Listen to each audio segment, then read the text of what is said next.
صلوا علیہ وآلہ۔ صحیح بخاری حدیث نمبر 231۔ حضرت عائشہ رضی اللہ تعالی عنہا نے فرمایا کہ میں رسول کریم صلی اللہ علیہ وسلم کے کپڑے سے منی کو دھو ڈالتی تھی، پھر آپ نماز کے لیے باہر نکلتے اور دھونے کا نشان یعنی پانی کے دھبے کپڑے میں ہوتے۔ صحیح بخاری حدیث نمبر 232۔ حضرت عائشہ رضی اللہ تعالی عنہا رسول کریم صلی اللہ علیہ وسلم کے کپڑے سے منی کو دھو ڈالتی تھیں۔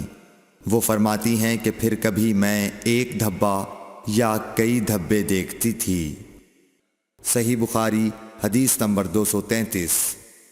کچھ لوگ اوقل یا اورینا قبیلوں کے مدینے میں آئے اور بیمار ہو گئے۔ رسول اللہ صلی اللہ علیہ وسلم نے انہیں لقاح میں جانے کا حکم دیا اور فرمایا کہ وہاں اونٹوں کا دودھ اور پیشاب پئیں۔ چنانچہ وہ لقاح چلے گئے اور جب اچھے ہو گئے تو رسول کریم صلی اللہ علیہ وسلم کے چرواہے کو قتل کر کے وہ جانوروں کو ہانک کر لے گئے۔ الصبح رسول کریم صلی اللہ علیہ وسلم کے پاس اس واقعے کی خبر آئی تو آپ نے ان کے پیچھے آدمی دوڑائے۔ دن چڑھے وہ حضور صلی اللہ علیہ وسلم کی خدمت میں پکڑ کر لائے گئے۔ آپ کے حکم کے مطابق ان کے ہاتھ پاؤں کاٹ دیے گئے اور آنکھوں میں گرم سلاخیں پھیر دی گئیں اور مدینے کی پتھریلی زمین میں ڈال دیے گئے۔ پیاس کی شدت سے وہ پانی مانگتے تھے مگر انہیں پانی نہیں دیا جاتا تھا۔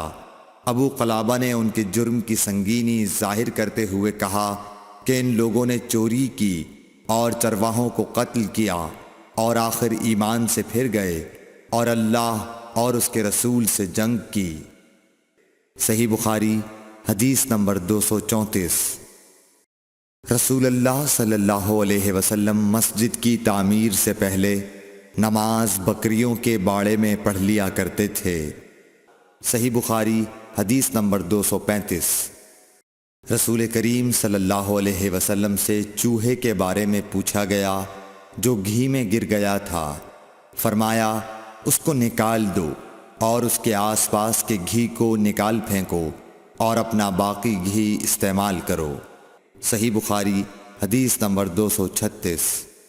رسول کریم صلی اللہ علیہ وسلم سے چوہے کے بارے میں دریافت کیا گیا جو گھی میں گر گیا تھا۔ آپ نے فرمایا کہ اس چوہے کو اور اس کے آس پاس کے گھی کو نکال کر پھینک دو۔ صحیح بخاری حدیث نمبر 237۔ رسول اللہ صلی اللہ علیہ وسلم نے فرمایا ہر زخم جو اللہ کی راہ میں مسلمان کو لگے وہ قیامت کے دن اسی حالت میں ہوگا جس طرح وہ لگا تھا۔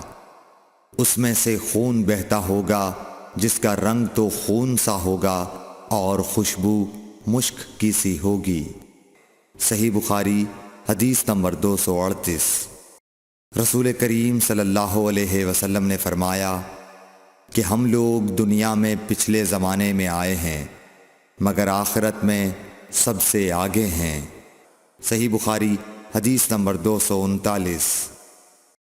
رسول اللہ صلی اللہ علیہ وسلم نے فرمایا کہ تم میں سے کوئی ٹھہرے ہوئے پانی میں جو جاری نہ ہو پیشاب نہ کرے پھر اسی میں غسل کرنے لگے، یعنی یہ ادب اور نظافت کے خلاف ہے کہ اسی پانی میں پیشاب کرنا اور پھر اسی سے غسل کرنا۔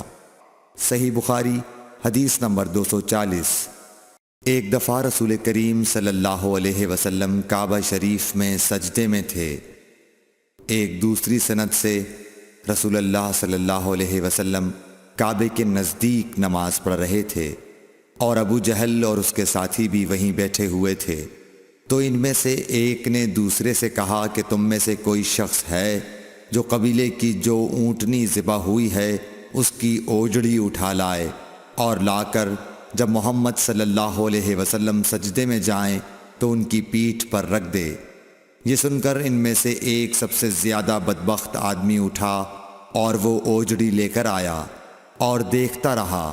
جب آپ نے سجدہ کیا تو اس نے اس اوجڑی کو آپ کے دونوں کندھوں کے درمیان رکھ دیا۔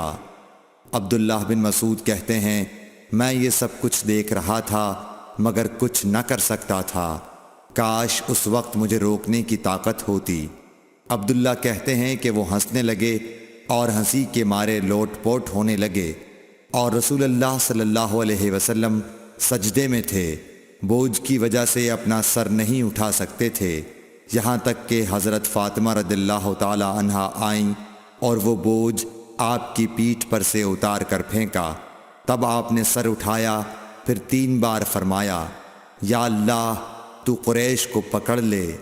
یہ بات ان کافروں پر بہت بھاری ہوئی کہ آپ نے انہیں بد دعا دی۔ عبداللہ کہتے ہیں کہ وہ سمجھتے تھے کہ اس شہر مکے میں جو دعا کی جائے وہ ضرور قبول ہوتی ہے، پھر آپ نے ان میں سے ہر ایک کا جدا جدا نام لیا کہ اے اللہ ان ظالموں کو ضرور ہلاک کر دے۔ ابو جہل، عتبہ بن ربیعہ، شیبہ بن ربیعہ، ولید بن عتبہ، امیہ بن خلف اور عقبہ ابن ابی معیط کو۔ 7ویں آدمی کا نام بھی لیا مگر مجھے یاد نہیں رہا۔ اس ذات کی قسم جس کے قبضے میں میری جان ہے کہ جن لوگوں کے بد دعا کرتے وقت آپ نے نام لیے تھے میں نے ان کی لاشوں کو بدر کے کنویں میں پڑا ہوا دیکھا۔ Thanks for watching. Don't forget to like, comment, share and subscribe to